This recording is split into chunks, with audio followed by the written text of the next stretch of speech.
नमस्कार, मैं संजय कुमार। आप देख रहे हैं आज का भारत लाइव। दोस्तों, गंगा जमुनी तहजीब क्या होता है? सिर्फ बोलने से नहीं होता। कई लोग बोलते रहते हैं, खास करके कई मौलाना बोलते हैं गंगा जमुनी तहजीब, और सेकुलरिज्म और सहिष्णु असहिष्णु ऐसे शब्द कई बार आप सुनते हैं। तो सहिष्णु क्या होता है, असहिष्णु क्या होता है, गंगा जमुनी तहजीब क्या होता है, मैं इस वीडियो में आपको बताऊंगा। और सनातनी हमारे जो हैं हिंदू भाई कितने सहिष्णु हैं और कितने सही तरीके से किसी घटना को ऑब्जर्व करके उसको डिस्ट्रॉय कर देते, वहीं पे आगे नहीं फैलाते। तो इसे सीखना है और ऐसा ही होना भी चाहिए। अभी एक जो बनारस का घटना था उस पर मैं एक दिन पहले वीडियो बनाया था। एक आपको सबको पता है कि हमारा जो काशी विश्वनाथ है, वाराणसी बोलते हैं, बनारस भी बोलते हैं, बहुत ही प्राचीन शहर है, बहुत ही प्राचीन। वहाँ पे बहुत प्राचीन प्राचीन मंदिर हैं, कितने अनगिनत मंदिर हैं। उसी एक मंदिर में अपने एक पुजारी वहाँ के हनुमान चालीसा बजा रहे थे। एक अब्दुल साहब जो बुजुर्ग मुस्लिम हैं, वीडियो में देखा था, वो आके हनुमान चालीसा बंद करवा रहे हैं और पंडित जी को धमका रहे हैं। तो ये थोड़ा सा मामला तुल पकड़ा, लेकिन जब पुलिस के संज्ञान में आया तो अब्दुल साहब अरेस्ट हो गए, उनका बेटा भी अरेस्ट हो गया। भाई जब अरेस्ट हो गया तो मामला खत्म, सोल्व हो गया। इसको बोलते सहिष्णु। किसी बात को बतंगड़ नहीं बनाना, पूरे देश में नहीं फैलाना। ये कोई छोटी बात नहीं थी। किसी प्राचीन मंदिर में आपका जनसंख्या बढ़ गया तो क्या वहाँ हनुमान चालीसा को रोक देंगे या पूजा पाठ रोक देंगे संख्या बढ़ने से? तो ऐसा होना नहीं चाहिए था, ऐसा हुआ भी नहीं। वहाँ पे हिंदू संगठन गए, विरोध किए, शांतिपूर्ण प्रदर्शन हुआ, कोई तोड़ फोड़ नहीं, कोई आग नहीं, कोई बम नहीं, कोई गोला नहीं।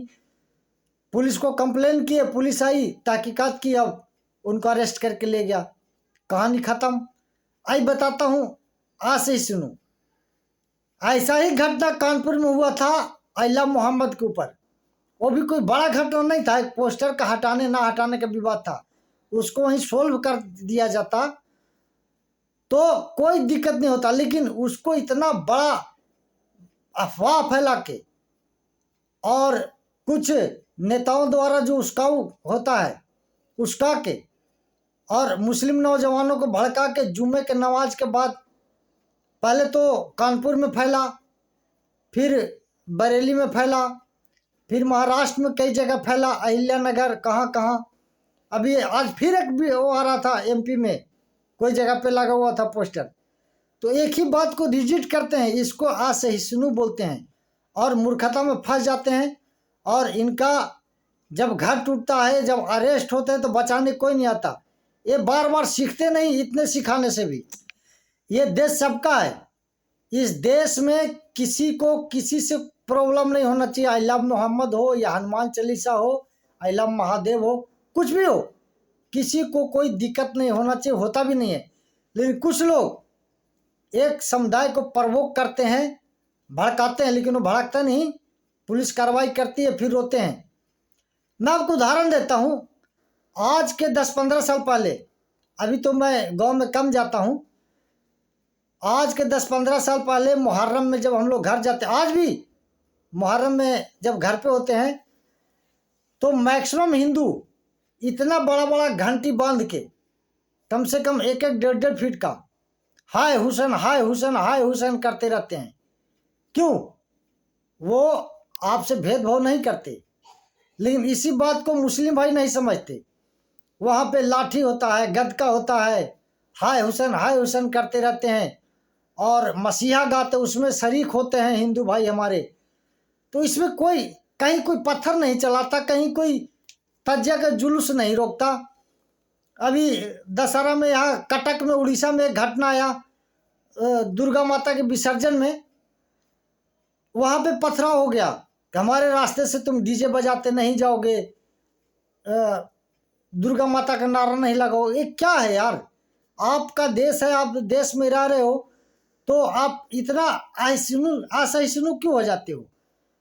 मैं वही उदाहरण, अभी मैं दशहरा में घर गया था, तो मैं और मेरा लड़का दोनों गए थे पेड़ पौधा लगाने। तो वहाँ पे एक मुस्लिम भाई थे, गाय बकरी चराते, गरीब अंसारी थे। तो मैं बोला कि लग रहा है कि मौसम बहुत ख़राब हो रहा है जी, बारिश का मौसम चल रहा है, बारिश होगा। तो दाढ़ी उड़ी रखे हुए थे, तो ऐसे तो बहुत ज़्यादा पढ़े लिखे नहीं है, लेकिन रिस्पेक्ट से हम लोग मौलवी साहब बोल देते हैं। बोले कहाँ मौलवी साहब, लगता है कि बहुत तेज़ बारिश होने वाला है। उन्होंने पता क्या बोला, बोला राम जाने बाबू। अब उन्होंने बोला राम जाने बाबू, अब आज का जनरेशन मेरा लड़का है, बोला पापा ये मुसलमान है ना, बोला हाँ। तो बोले कि राम जाने बाबू बोल रहे हैं। बोला बेटा ऐसा ही है हमारा देश का कल्चर। जो पुराने जो हैं मुस्लिम भाई बुजुर्ग हैं, गांव में रहते हैं, वो अल्लाह राम और ये रहीम में कोई ज़्यादा फर्क नहीं समझते। लेकिन इनके अभी जो नया जनरेशन आ रहा है, उसके दिमाग में कचरा भर भर के पूरा गंदगी भर दे रहे हैं। पता नहीं क्या ये क्या क्या पढ़ाते हैं, इनको पता नहीं कौन सा शिक्षा दे रहे हैं कि उल्टा पुल्टा। अभी भी बहुत से अच्छे मौलवी साहब हमसे मिलते हैं, अच्छा बातचीत होता है, अच्छा व्यवहार है। और हमारे यहाँ दशहरा में अभी तो कम हो गया, नौटंकी ड्रामा होता था। मुस्लिम भाई इतना बढ़ चढ़ के हिस्सा लेते थे, कोई बजरंग बली का पाठ करते थे, कोई अच्छे अच्छे रोल अल्लाह ताला का, जो अल्लाह उदल में होता है अल्लाह का रोल, उदल का रोल, कौन कौन सा रोल मुस्लिम भाई सहयोग करते थे। अभी भी अगर होगा तो करेंगे, ऐसी बात नहीं है। वो मेला में आते हैं, दुर्गा माता की जय जय होता है, वहाँ जय जय करते हैं।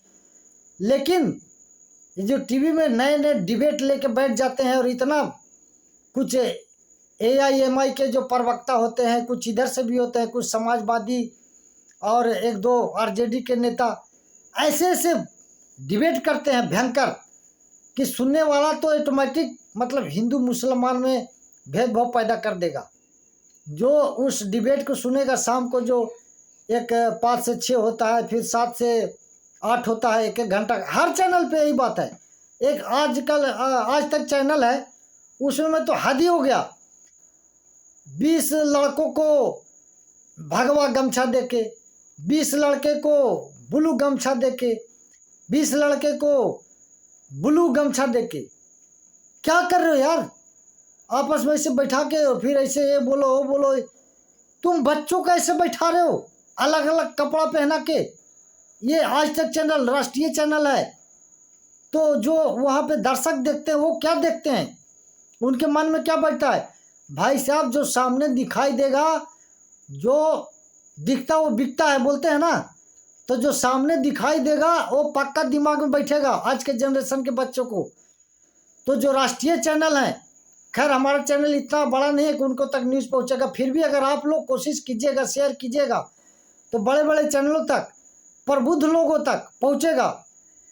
ये देश में जो आगजनी होता है, मार काट होता है, किसी पे केस हो गया, किसी हादसा ही हो जाएगा, मान लीजिए कोई बाइक से जा रहा है, कोई पैदल ही जा रहा है, जब दंगा छिड़ जाएगा तो कौन कहाँ फंस जाएगा, किसके बच्चे, किसके पति, किसका बेटा, किसकी पत्नी कहाँ कौन सा दंगा में फंस जाएगा, कहाँ पे उसको क्या हो जाएगा।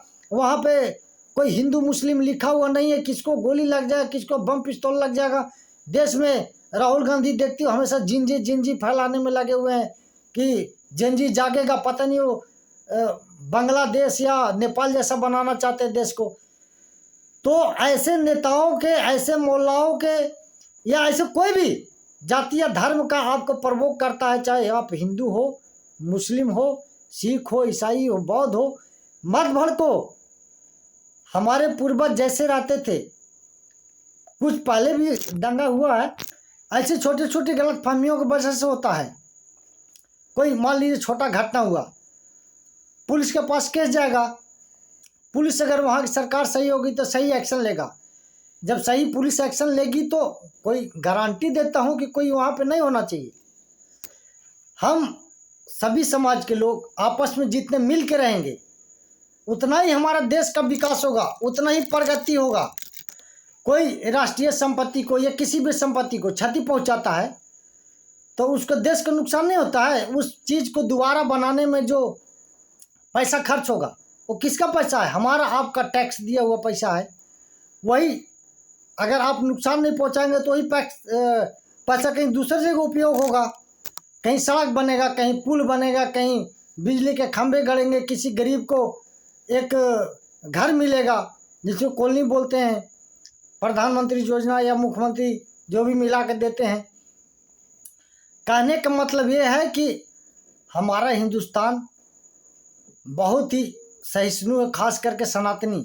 और मैं मुस्लिम भाइयों से अनुरोध करता हूँ कि छोटे छोटे बातों में अपने गलत मौलवियों के कहने से प्रवोक नहीं होना है, हंगामा नहीं करना है, सोचना है, समझना है। कौआ कान लेके भाग रहा है तो अपने कान को देखना। कोई बता देता है कि कौआ कान लेके जा रहा है तो कौआ के पीछे नहीं भागना है, अपने कान को देखना है कि आपका कान आपके पास है कि नहीं है। कौआ के पीछे लगते हो भागने, और बाद में परिणाम आता है कि बुलडोजर घर पे पहुंच जाता है, खुद जेल चले जाते हैं। फिर कितना घर वालों को तकलीफ होता है उससे। कितना उदाहरण दूंगा तो पूरे रात बोलता रहूँगा, वीडियो लंबा हो जाएगा। इसीलिए फिर एक बार बताता हूँ, आपस में मिल के रहना है, छोटी छोटी बातों पे ज़्यादा दंगा फसाद नहीं करना है। आज के वीडियो में इतना ही। नमस्कार, धन्यवाद।